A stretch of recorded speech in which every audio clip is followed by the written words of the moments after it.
Todos, um prazer estar com vocês.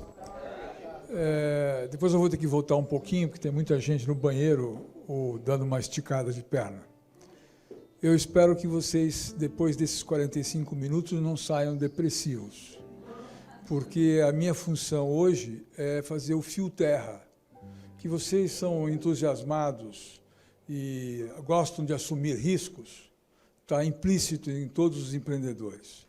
E o conjunto da obra leva a entusiasmar e a incendiar e a motivar ainda mais todos vocês na direção de fazer coisas. Minha função é mostrar que a gente tem alguns probleminhas para cuidar, que vai ajudar você a ter mais ou menos sucesso na medida que você tome não só consciência, mas exercite a tomada de risco consciente. Então, parece que eu e Carol tínhamos combinado, nós não tínhamos combinado, teve uma coincidência virtuosa de ela falar de riscos e eu, basicamente, falar de riscos. O mundo está super fácil, não está difícil. Inflação que nunca houve no planeta, em média 10%. Em todos os países que você conhece do mundo estão com 10% na cabeça. O Brasil, aliás, hoje é parte lá do fim da lista, não é? Ambiguidade é algo que está presente em toda parte. Dúvidas sobre aonde a bola vai pingar, também. Ninguém pode dizer, eu sei que vai ser assim, ou eu estou intuindo que vai ser assado. Ninguém sabe absolutamente de nada. Temos ainda um probleminha na Ucrânia com a Rússia, que tem desdobramentos no mundo inteiro. Tem um outro probleminha em Taiwan com a China e os Estados Unidos. É um probleminha. Outro probleminha com a OTAN. Probleminha de sustentabilidade. Parece que deu esse fim de semana na China 52,6 graus centígrados de calor. Na China, este final de semana, 52,6. Tem um probleminha de que governos à direita, governos à esquerda, governos autoritários, governos pseudodemocráticos, sociais.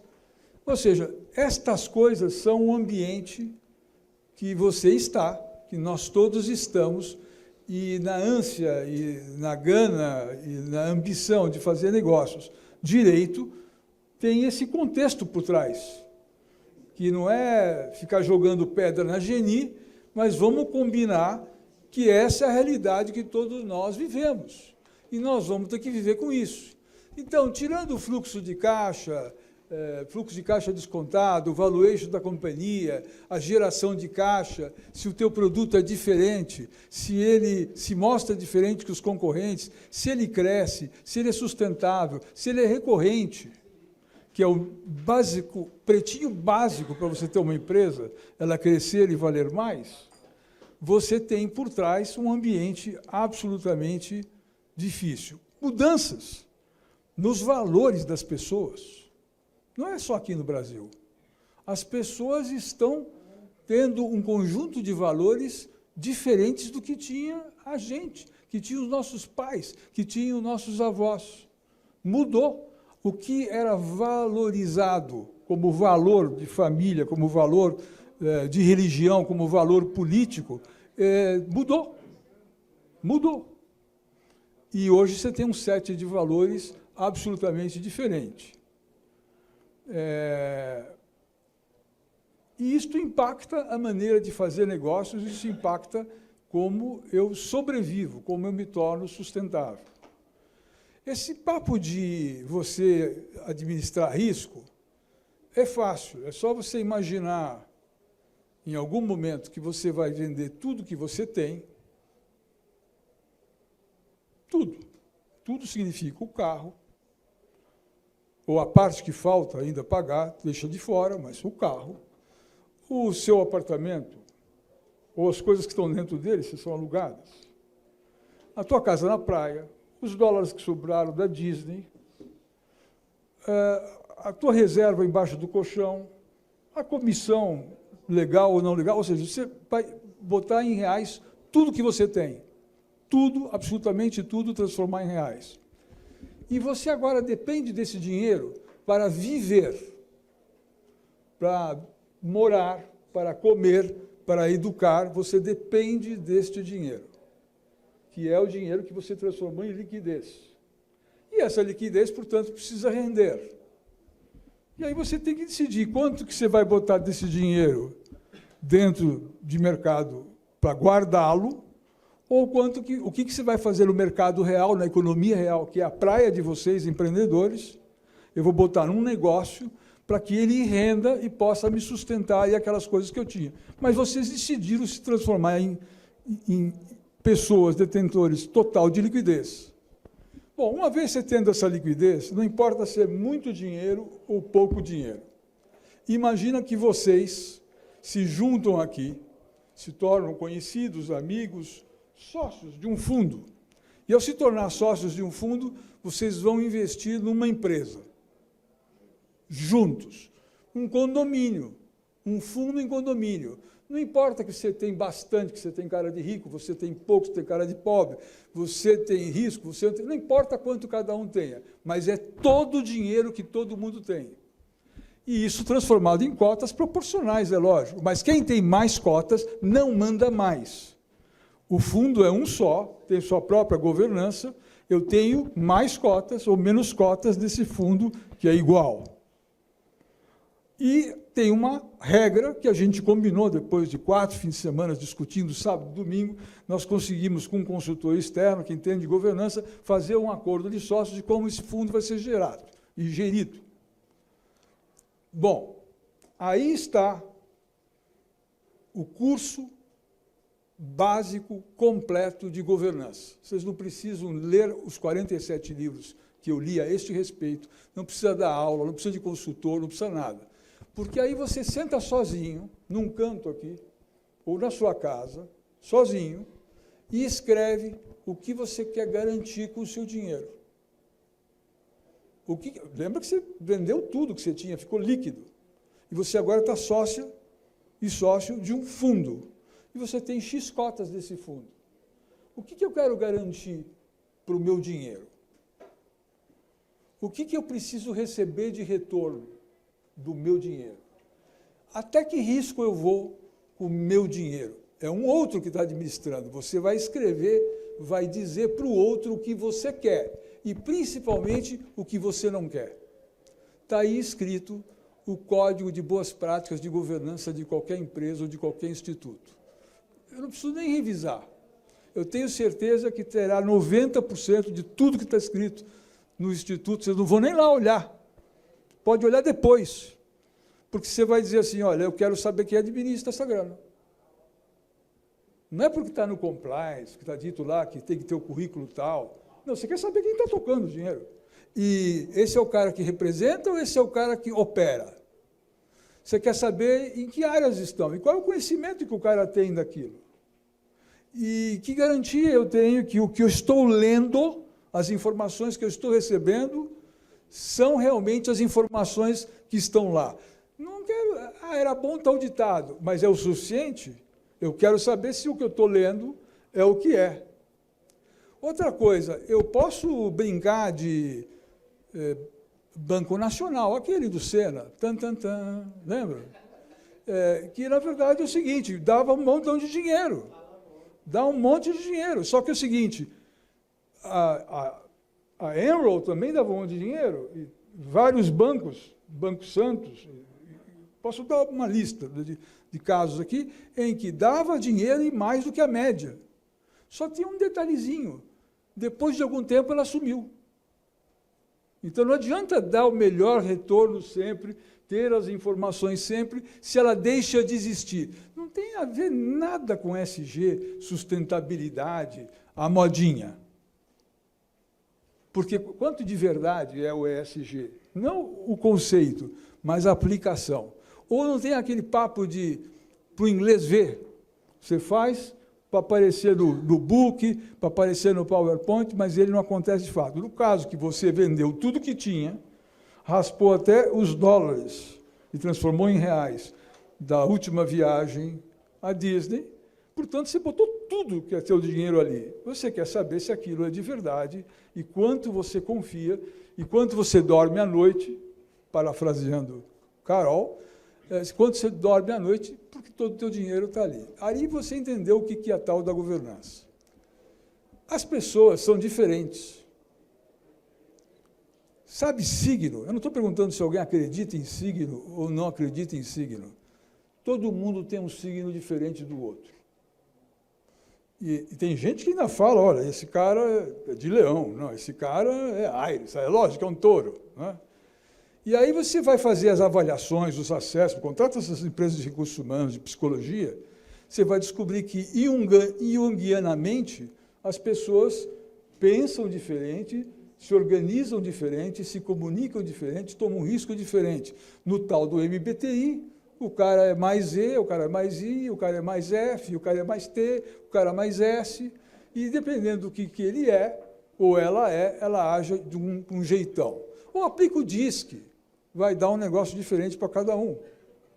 Tá certo? Então, as pessoas são diferentes. As empresas não quebram. Presta bem atenção, que isso é comum. As empresas não quebram por questões funcionais. Eu não avaliei bem o mercado. Eu não lancei um produto tão diferente. Eu não observei a concorrência. Tudo isso é verdade, mas é menor do que porque as empresas quebram. As empresas quebram por causa das pessoas. Sabe o velhinho, seja judeu ou católico, que até o Alcorão, está escrito lá no Velho Testamento, não matarás, não roubarás, não desejarás a mulher do próximo, não colocará o nome de Deus em vão. Pergunto aqui na classe, não respondo, para não se acusar. Não tem um aqui que não reconheça que nós, humanos, a humanidade, nesse terceiro milênio da era cristã, neste ano 5.700 e pouco dos judeus, esteja fazendo diferente do que não matar, não desejar a mulher do próximo, não é? Ou roubar, ou não. Ou no nosso país é diferente. Quer ir mais simples, quer ir pretinho básico? Falando das meninas, pretinho básico. Quem consegue ter suas carteiras sem pontinhos? Sem pontos. CNH, sem pontinhos. É assim, está escrito ali, não passe o sinal vermelho, não estacione aqui, não ande em dia de rodízio, chapa 1 na segunda-feira. Me diga quem não tem pontos na sua carteira. Está escrito que não é para fazer. Ou seja, as pessoas transgridem. Sabe banco que quebra? Você vai olhar o que aconteceu, é alguém que resolveu inventar moda. Tem um tal de Liaison, lá na Ásia, em Singapura, que resolveu fazer umas operações, deu um furo, não reportou o furo, girou mais o furo, o chefe do furante ia pegar mal, não avisou a Inglaterra, e assim que o tal do banco Barings, de 376 anos, foi vendido por 1 libra, dado o seu furo, para o ING. Assim foi o Nacional. E assim eu posso dar a lista de a gente ocupar a tarde inteira de como é que essas coisas funcionam. Sempre tem alguma pessoa por trás. O colaborador, atualmente companheiro, de novo, empregado, ou parceiro, né? Sabe o que eles têm de comum conosco, vocês empreendedores? Eles são pessoas. E agem como pessoas. Sabe o fornecedor? Aquele que se aperta quando você está numa boa? Aquele que te aperta quando ele está numa boa? Agem como pessoas. Os vendedores, os acionistas, os seus sócios, todo mundo tem uma agenda. E essas agendas não são necessariamente escusas, mas são consciente e inconscientemente, consciente ou inconscientemente, estas agendas são ocultas. Ou seja, existe uma linguagem corporativa, permissiva, adequada, politicamente correta, que você fala o que pode na comunidade da empresa. E não fala aquilo que não deve para não se colocar numa posição desagradável ou contrária de resistência a você. Lembrando que no mundo latino, Itália, Espanha, Portugal, do México ao Uruguai, Brasil incluído, mundo latino, falar a verdade, ser assertivo, é falta de educação. Tanto que nas avaliações de desempenho, se você as lê de grandes empresas, com processos, com empresas de consultoria, tudo que está lá é mentira. Eu aposto com você. Não é que você põe o que é possível, você não põe... E você dá feedback se arrumou inimigo. Na cultura latina, o anglo-saxão, os germânicos atuam de forma diferente a esse respeito. Mas na cultura latina, é falta de educação ou você está criando um problema para você mesmo. Não fosse isto, os humanos, esses que são acionistas, vocês, donos, empreendedores, fornecedores, clientes, olha, cliente é uma pessoa e age como uma pessoa. Não, professor. Não, professor, não vem com essa, não. Você é bom de palestra, não vem com essa conversa, não. É o seguinte, cliente e B2B. Aí tem algum B, e algum tu e algum B que não é uma pessoa? Sempre alguém está representando alguma coisa na PJ ou na PF, é uma pessoa agindo como uma pessoa. E como as pessoas agem? Com inveja, com ciúme, com ambição, com parcialidade em relação ao outro, com aversão, com resistência, com torcida contra, com rating. Estou cansado de ver as meninas de pretinho básico, me perdoe, não estou apontando para você porque seja o caso, mas uma menina de pretinho básico, sempre alguém está vendendo alguma coisa numa sala de reuniões, seja de multinacional, corporation, ou seja uma empresa. Alguém está vendendo sempre alguma coisa. No PowerPoint, ou numa ideia, ou a instalação de um orçamento. Entra a menina de pretinho básico e fala algumas coisas e, rapidamente, o CEO olha para a menina e fala, espetáculo, que espetáculo, olha, um primor a sua fala.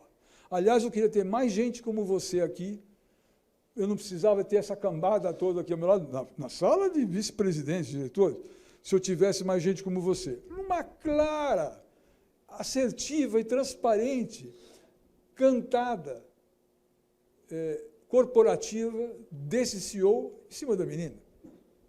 Ou seja, se você começa a prestar atenção nos detalhes, o que esse cara está fazendo?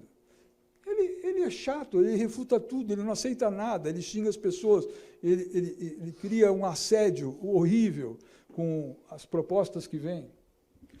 E eu também, passando em muitos anos em empresas nacionais, de dono, multinacionais, americanas, europeias, tem diferenças culturais em todas elas, percebi que sempre tem uma diretoria conversando com a linguagem permitida.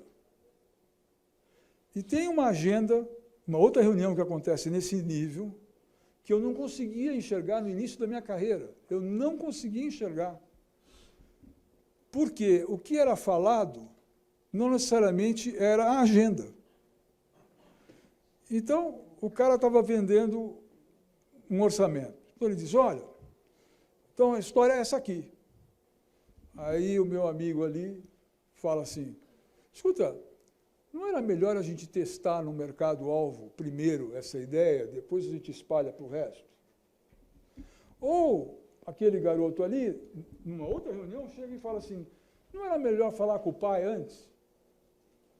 Vamos lá dar uma conversada com o pai para ver se essa ideia voa, não é? Ou vamos falar com o nosso diretor-geral da matriz? Essa é a conversa explícita. Mas eu não sei o que aconteceu, aonde eu passei, que eu virei médium corporativo. Eu comecei a ouvir vozes. Sabe, antigamente, vocês todos são novinhos, exceção do senhor aqui, né? Mas, assim, na nossa época, tinha um gibi. Gibi era um negócio que a gente lia, não tinha internet. E ali tinha um chifrinho, assim, com uma coisa inteira. Tinha, assim, uma bolsinha. A sua também é dessa época. Assim, e tem um negócio. E quando você tinha umas bolinhas, queria dizer que você estava pensando. Então, o médio corporativo é assim. A reunião de bolinha cheia, que era o que os caras estavam falando. Mas a verdadeira reunião, depois que eu virei médio, eu percebi, era essa dos pontinhos, que os caras estavam pensando, mas não falavam. Então, era assim, esse aqui e tal. Eu vou perguntar se já foi testado no mercado-alvo, porque se esse cara aprovar esse projeto, ele vai conseguir esse orçamento para ele e não vai sobrar nada para o meu. O bonito ali, que está fazendo carreira e tentando cantar o pai ou o tio para ser o próximo presidente da empresa, falou, eu preciso dar um jeito de fazer uma pergunta correta, não me colocar em fria, mas para ferrar com o outro que está fazendo, porque se ele aprovar o projeto, o outro vai ser o cara e não eu o presidente. Então, eu comecei a perceber que tinha uma diferença entre o que as pessoas falavam, ou seja, o que a printer mostrava, do sistema operacional do que as pessoas pensavam. E pasme, a intenção, pasme, 70%, 80%, isso é um chute, tá? É inconsciente. Faz por sobrevivência. Faz da natureza humana, que é transgredir. E 20, 30, pasmem, o cara faz para ferrar mesmo e sabe que é para ferrar, e ele sabe manipular essa informação para ferrar o outro. É assim a natureza dos nossos clientes, dos nossos colaboradores, dos nossos amigos. Não é que eu parei de acreditar na natureza humana. É assim.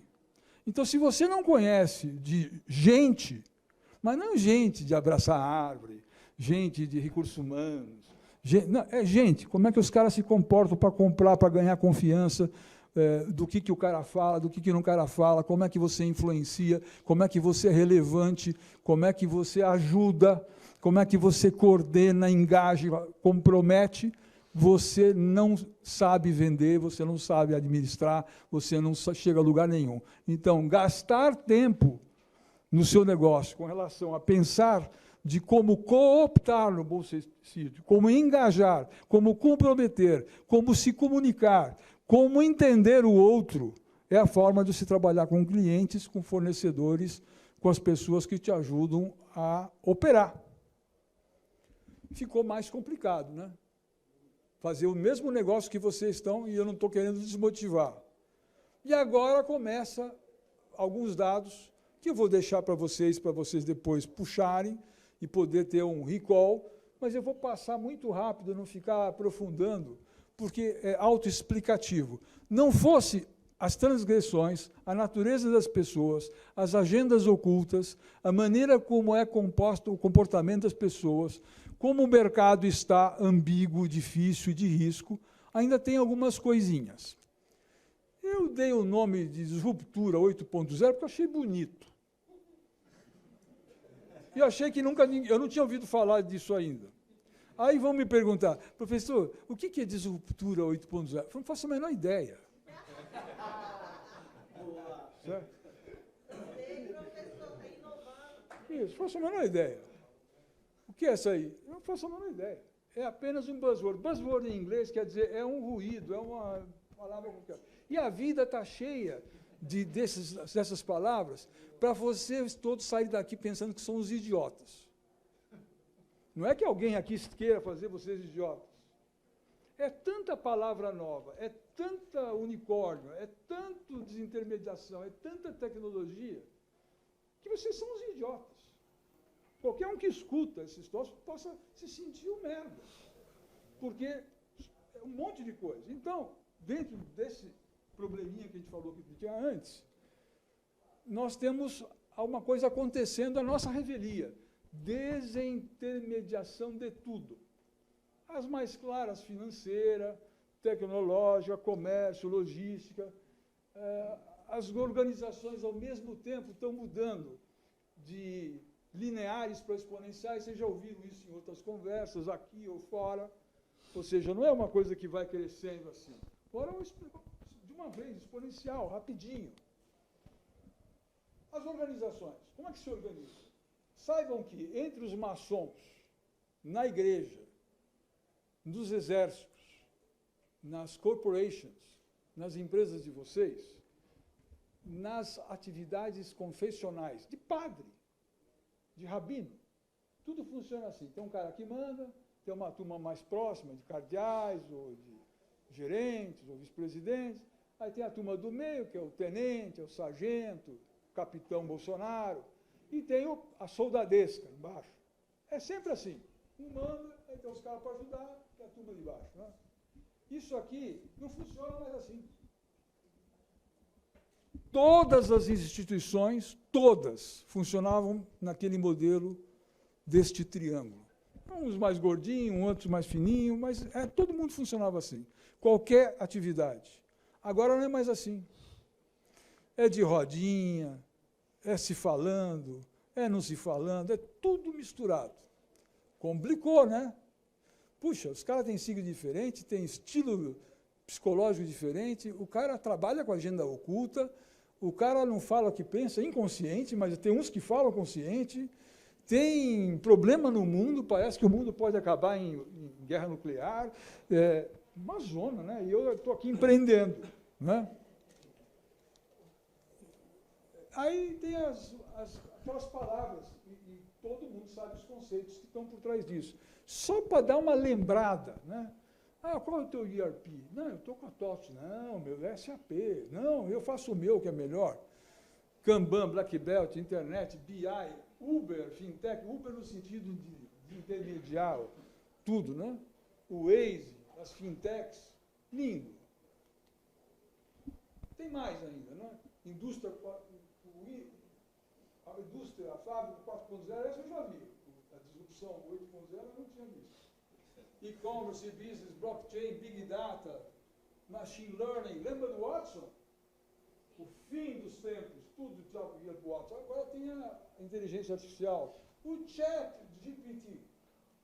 Eu fui convidado por um grande fundo internacional para servir como data, informação, liaison, integrador deles na entrada no Brasil.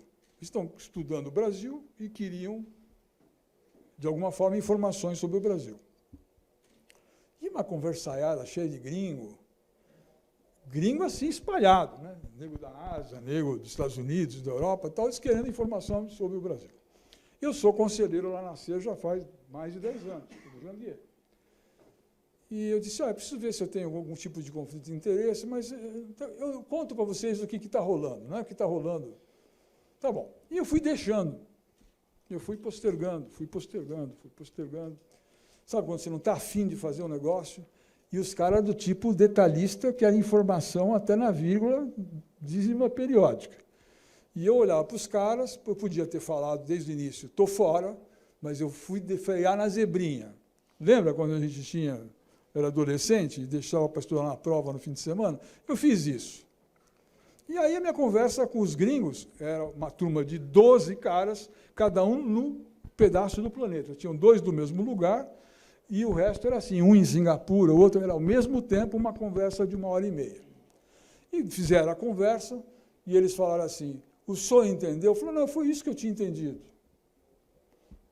Eu precisava de um paper agora, então eu estou fazendo um resumo. Era quase um doutorado, né? Eu precisava fazer um resumo para dar para o cara. E aí, quando eu desliguei, eu falei, mas por que eu não disse não lá atrás? Que coisa mais idiota. Aí eu peguei no meu celular, Chat GPT, esse aqui, e escrevi, por favor, me descreva a situação no Brasil, mas assim, uma pergunta singela, nem fiz muita elaboração. E saiu 17 laudas. Printei significa não tirar foto. Eu printei na impressora. Gosto de ler mais no papel. Li as 17 páginas.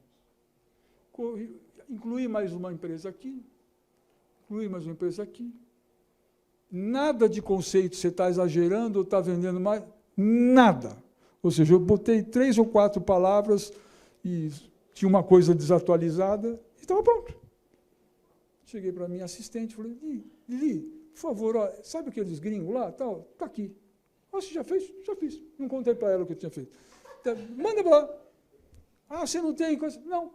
A única coisa chata é que você vai tirar foto, transformar isso em texto e manda para lá. Já em inglês. Não precisa nem inverter do português para o inglês. Onde nós vamos com esse negócio? A mesma coisa quando eu aprendi como é que estão as provas e como é que está a relação do aluno com... É uma coisa de absolutamente maluco. Mas, enfim, tem os buzzwords que têm consequências e tem outros que não têm consequência nenhuma.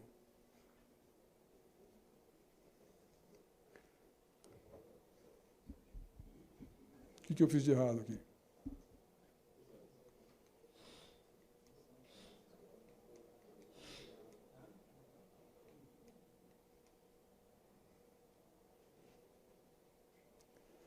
Já falei disso, transformação inequívoca de tudo e de todos, com consequências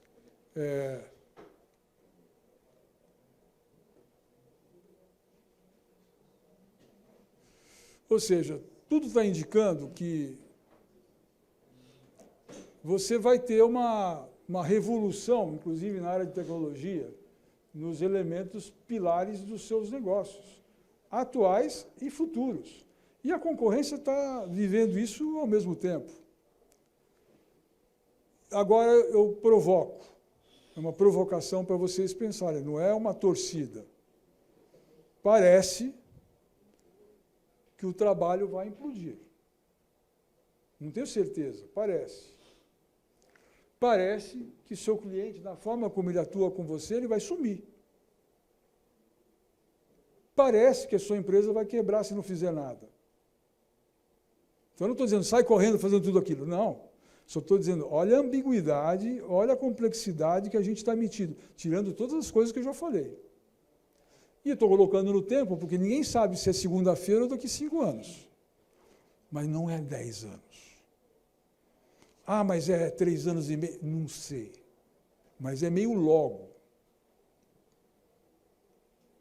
A gente está vivendo hoje, e precisa continuar vivendo, para sobreviver. Mesmo quem está abrindo um negócio novo.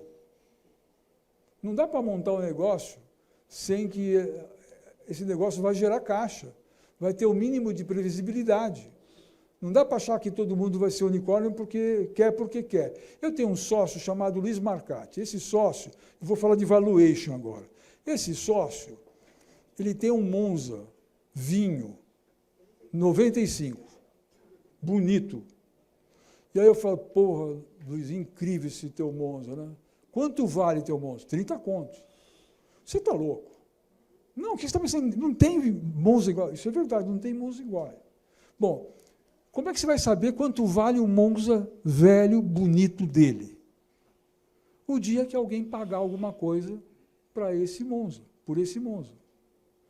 Ele vai descobrir quanto vale o dia que ele receber uma oferta firme de 10 de 1.000. Está feito o valuation. Então, não é o balanço, o PL, o fluxo de caixa descontado, o múltiplo de EBITDA, ou o misto disso tudo. Não é? Na verdade, é o dia que alguém pagar uma coisa. Então, é importante você ter um negócio sólido, que alguém compre 10%, 20% da tua empresa para te ajudar no caixa, para dar uma secundária para você, ou, na pior das hipóteses, saber quanto vale a empresa. Se der os 100 pau na tua empresa, por 10%, a tua empresa vale 1 milhão. Que melhor forma de avaliar uma empresa do que essa? É saber quanto pagam pela sua empresa, é quanto vale. E não apenas em cima da fórmula. Ah, não, mas sempre foi múltiplos de EBITDA, 5, 6, não estamos pegando múltiplo alto. Então, bom, se você consegue vender ou aparece gente para comprar a esse preço, beleza. E se você não se arrepende ao vender esse preço, tá bom. E se você tiver entre pares, você vende esse preço? Ou você compra esse preço? Aí você sabe se você tem um bom valuation. Caso contrário, você não sabe. Mudar já para sobreviver. Parece que seria uma reação do tipo, fogo! Aí todo mundo sai correndo ou tentando apagar o fogo, nem viu onde está a fumaça. Mas sabe que tem que mudar. Inovar para ser diferente. Olha, se você é igual a todo mundo, você vai ter que ganhar por escala. Você não vai ganhar de outra forma, você não é diferente. E ganhar por escala implica ligação direta com a estrutura de capital, que não necessariamente você tem, portanto, você está fora. E você precisa ser melhor, você precisa crescer, você precisa performar e você precisa ser recorrente para você ter valor. Mas não é que é a regra do mercado financeiro assim. É assim que parece que avaliam melhor as coisas que eles avaliam, independente dos múltiplos, independente do fluxo de caixa descontado. Para estar nesse futuro próximo, crescer, ser diferente, você vai precisar performar sempre mais e melhor. E performar aqui é grana, não é faturamento. É quanto deixa de dinheiro o teu negócio. É quanto faz de dinheiro o teu negócio. Não é só faturar mais. E outra coisa, crescer é um componente básico, estrutural, de valor de qualquer empresa. Crescer. Mas o crescer não por ambição, crescer não por domínio territorial, à la Napoleão, à la Hitler, né? Mas é domínio territorial como ser relevante numa região, né? Ser relevante. Não é mais capricho, não é mais aquela ambição crescer porque eu quero ser grande. Os sistemas, de forma geral, as coisas que estão em torno da empresa, eles estão cada vez mais complexos e substituindo sistemas que são mais lineares, 1, 2, 3, 4, para coisas que não são só mais difíceis. O complexo aqui não é difícil, é algo que não dá nem para entender o que está rolando tudo ao mesmo tempo. O hoje, o futuro próximo, ou seja, eu não estou mais falando do presente e do futuro, eu estou falando, o hoje, o futuro próximo, que é aqui, né, nesses próximos meses, um ano, acontece tudo ao mesmo tempo. Não dá para ficar esperando. Ou seja, o presente e o futuro próximo, não o de longo prazo, ele está acontecendo ao mesmo tempo. Não dá para esperar. Uma outra questão, não é ufanista, é de fato. O Brasil é grande, como território, como economia, como nação, como população, como potencial. É grande. Não importa se é o 6º, o 8º, o 12º, o 15º. É um mercado grande que ninguém quer deixar de fora. E tem espaço para todos nós. Ou seja, eu estou mostrando o lado pessimista e o lado de cuidado, de gestão de risco, e, ao mesmo tempo, o Brasil é grande mesmo. Tem campo para todo mundo, tem coisa para jogar para todo mundo. É muito grande. Território, 220 milhões. Vai olhar quantos países do mundo tem 220 milhões. Mas a Índia agora é o maior. Mas a China. E que mais? Essa Rússia aí, quanto tem? Né? A Indonésia. Quem mais?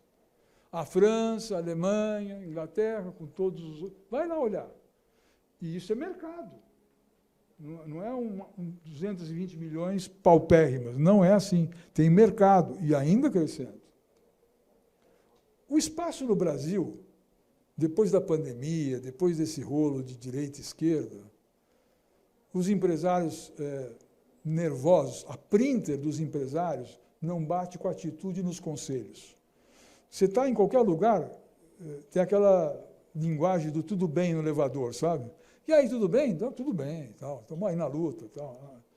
Aí você vai assistir a reunião do cara, lá do conselho do cara, e vai ver o DRE do cara, demonstrativo de resultado, vai ver o fluxo de caixa do cara, vai ver a dívida do cara, vai ver a perspectiva de negócio do cara.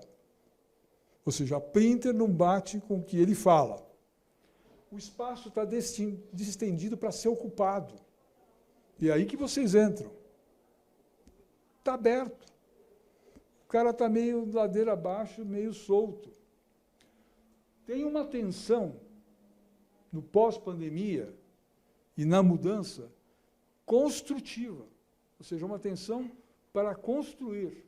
Ou seja, que se você coloca algo no lugar, se você propõe algo que faz sentido e a conversa fecha, você tem esse espaço.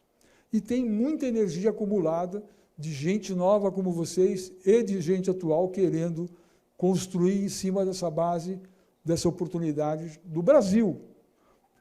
Do Brasil, esse mercado. Podia ser outro lugar, mas é desse mercado Brasil. Isso vai ter consequências nos códigos de conduta, nos valores, no propósito, no significado. Tem uma conversa de um pessoal que gosta de abraçar árvore. Significado, o propósito. Não, está nos livros. Não, agora é com propósito. Tá? Não, o que está dizendo a turma que está chegando é assim, tem que fazer sentido. Tem que ter um impacto positivo, não pode ter um impacto negativo. Não é ganhar a qualquer preço. Não para ser bonitinho. Tem que ganhar sem gol com a mão. Vamos falar de dívida. Se você não tem capital, você vai fazer dívida. A questão não é você ter dívida ou não ter dívida. A questão é saber se você, com aquela dívida, você consegue gerar caixa através do seu negócio para pagar tudo que você precisa de investimento, mais a dívida, mais o seu lucro. Então, a questão não é a dívida, a questão é se o negócio para de pé. 90% das empresas deste nosso país cresceram em cima de somebody love. Ou seja, não foi sempre que a Selic era o indexador da dívida fiscal. Do norte ao sul, do nordeste a São Bernardo, tudo se alavancou em cima de impostos não pagos. E refis, e tome refis. E todos os grandes empresários que hoje ficam aí cagando regra, na verdade, têm a mão na lama. Se você fizer a pesquisa que a Carol propôs, todo mundo vai estar sujo. Inclusive esses bacanas. E que não impede, tá certo, que você faça negócio com esse cara. Todos se financiavam mais barato no imposto nos últimos 70 anos do que em banco. E, portanto, todo mundo se financiou em cima de impostos. E está todo mundo sem o certificado positivo de dívida. Mas, hoje, você, quando o investidor minoritário vai entrar em algum lugar, você não está tão preocupado com a ética se ele tinha dívida ou não tinha dívida. Mas qual é o plano dele de pagar essa dívida? Como é que ele vai? Ele reconhece ou ele sonega? Ele tem um plano de estrutura de capital diferente a partir de agora? Ele tem algo que não vai virar uma liability, ou seja, um passivo imenso, e que aquilo que eu estou construindo, investindo com ele, vai deixar de existir porque ele está no caminho errado, não porque é errado, mas é porque não se paga. Além de ter as questões éticas inequívocas de uma geração que vê essas questões totalmente diferente do que se via no passado. Os valores não são aquelas placas nas paredes das empresas para não serem seguidas. Está lá escrito em placa, gravado em bronze, mas ninguém segue. É melhor o que não esteja escrito que todo mundo siga. O meaning é o pulo do gato, é o que gera o propósito, ou seja, o significado pela qual é bom para todo mundo. É bom para o mercado, é bom para a empresa, é bom para quem trabalha lá, e faz sentido em termos de segurança e gestão de risco do negócio a médio e longo prazo. Então, estamos num tempo que não tem mais retrofit.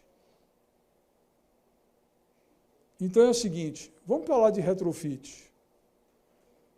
Retrofit, quando você tem um prédio velho, você dá um tapa na noiva e vende de novo, né? Como fazem lá em Portugal, né? Nos prédios históricos. Então, o Odebrecht está lutando, e todas da Lava Jato, todas. O pessoal fica metendo pau, mas, no fundo, o pessoal voltou a trabalhar e acha que agora lavou, está limpo. Não é assim. Você não tem retrofit de reputação. Ficou marcado. Não precisa estar na lista, não precisa nem perguntar para o Moro, não precisa ser de direita. Na hora que você vai botar todo o seu dinheirinho, inclusive os dólares da Disney, né? A venda do carro do pedaço que você tem, o carro, o apartamento da mãe, numa empresa, você vai ficar preocupado com a reputação, e não existe retrofit de reputação. E tem que fazer tudo do zero. Quero lembrar aos senhores empresários atuais e futuros, que as empresas são organismos vivos, igual a um ser vivo. Elas nascem, elas crescem, elas seguem um apogeu, decaem e morrem. É assim qualquer empresa, qualquer organização, qualquer organismo vivo, seja nós humanos ou outros. Então é assim, a evolução se dá dessa forma, olha, vai crescendo, até que chega num ponto, não tem apito, não tem alarme, mas chega num ponto que começa a decadência. E ela vai, no tempo, à morte. Se a gente não chega aqui, em algum lugar, é assim que é. Se a gente chega aqui no lugar, estou tentando operar o PowerPoint, mas aqui no pico, se você não reinventa um outro ciclo a partir dali, você não está mais no jogo. Então, o que é necessário? Você precisa, quando estiver quase no pico da montanha-russa, isso pode ser um mês, isso pode ser 5 anos, mas você precisa começar a tomar as suas atitudes e as suas decisões, tomar os seus riscos para criar um novo ciclo e aumentar no tempo a perpetuidade dessa companhia. É assim que funciona. E se você tem aqui umas dicas, né? Perda de rentabilidade, perda de capital, crise. Geralmente o cara vai ficando igual o sapo, né? Vai ficando, a água vai esquentando, vai ficando, o cara vai deixando, não vai mudando a zona de conforto, ou preciso fazer uma coisa, está nas conversas de todo dia, mas não faz. Mas não é porque o cara é burro, é porque a água vai esquentando e o sapo vai deixando, e o sapo morre e nem vê que morreu. É a mesma coisa com as empresas se você não cuida disso, né? E quanto mais tempo você demorar para agir naquele ponto maior ali, mais risco e mais caro você vai pagar por essa mudança. Esse senhor Charles Darwin, conhecido de todos vocês, deixou uma fala sobre esse contexto das experiências biológicas que ele fez em Galápagos e outros exercícios que ele fez, que não é necessariamente o mais forte, nem o mais inteligente que sobrevive, mas é aquele que se adapta melhor às mudanças. Ou seja, aquele que consegue enxergar que a água está esquentando, ou sentir que a água está esquentando, e muda, não é uma revolução, ele toma uma ação, esse fica vivo. O que vai deixando, some. Esse cara aqui foi do governo Fernando Henrique, foi presidente da Petrobras, foi presidente da RBS, então tem experiência em empresa familiar. Cara safo esse aqui. Ele diz que não é questão de tirar o dono, né? Porque tem um pessoal que fala assim, geralmente os bonitos universitários, né? Olham com cara de nojo para quem tem uma empresa familiar. Não, é legal lá, mas é meio familiar. Empresa boa, mas familiar. Ah, tem uma oportunidade para você, você vai ganhar dinheiro. Aí ele pergunta, é familiar? O que ele se esquece? Que todos nós nessa sala, e eles todos, vão um dia trabalhar numa empresa familiar. E não é praga. É simplesmente porque 85% das empresas do planeta, e no Brasil 90%, são empresas familiares. Mas dentro das empresas familiares, são todas como as nossas, para sobreviver, como o Nono fez a empresa para os filhos, para os netos.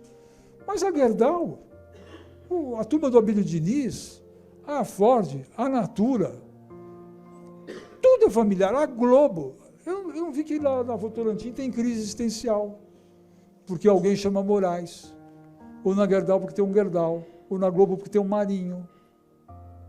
Não tem problema. A diferença entre uma empresa profissional de uma empresa amadora é a utilização de processos profissionais ou não, e não o nome dos caras que tocam, porque tem muito executivo de fora, que não tem sobrenome, que quebra a empresa, assim como tem pessoas com sobrenome que quebram a empresa. O que faz a empresa permanecer, performar, crescer, ser resiliente, ganhar dinheiro, é se ela adota ou não processos profissionais, isso sim, e não o sobrenome de ninguém.